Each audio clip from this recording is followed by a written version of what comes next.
Gəlib biz şah yaylağa çıxmışıq. Nə gündəyəm? Mən nə gündəyəm ben? Getdik yavaş-yavaş gəzintiyə. Bulvara gəlmişik. Biz şah yaylaqda bulvardayıq.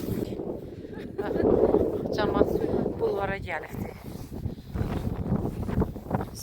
Gölümüz də var. Dənizimiz də var. Hər şeyimiz var. Ölmədik, bugün də gördük.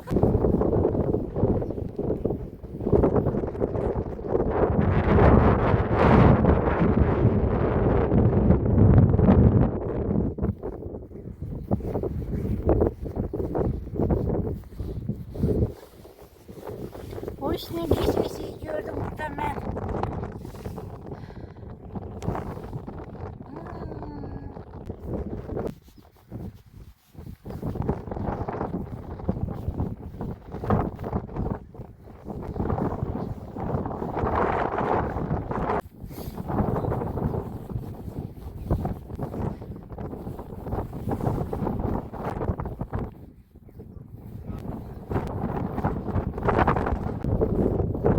Zubçta'ya. Bize burada gördüm.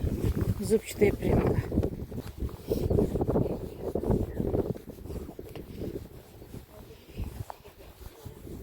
Necədir gəzinti xanımlar?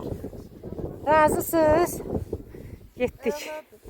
İndi mən bilmədim siz kimsiniz? Siz ana balası. Rəvanə bizim gəlinimiz. Aha, Bacımın gəlinidir. Aha. Yoldaşı da bacımın yoldaşı. hə, Elmas. bacı olaq.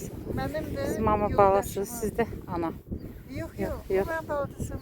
Ha, ha, ha, ha. O gəldi. Bir Rəvanənin Böyük qardaşımın, yoldaşının mənim böyük qardaşımın yoldaşı, o da onun böyüyü. Ha, ha, ha, ha. Lap Sizdən yəni uşaq yaylağa çıxmaqda.